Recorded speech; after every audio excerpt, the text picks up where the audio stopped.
ગમે તેટલું ગણીને બનાવીએ ને આપણા દરેકના ત્યાં રોટલી તો વધી જ જાય.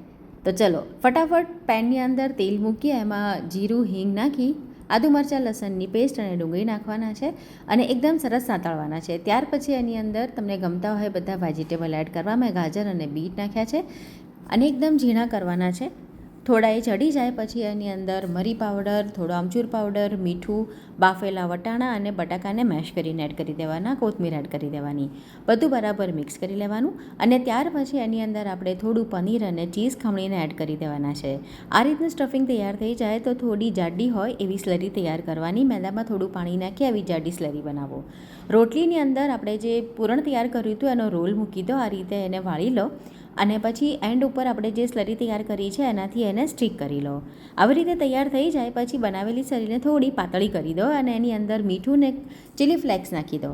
અને ત્યાર પછી તૈયાર કરેલા જે રોલ છે ને રોટલીવાળા, એને આમાં ડીપ કરી લો અને થોડા બ્રેડ ક્રમ્સથી કોટ કરીને તળી લો. તમે એમનેમ પણ એને તળી શકો છો. તેલ ગરમ થઈ જાય એટલે એક એક રોલને તળવા મૂકી દેવાનો છે.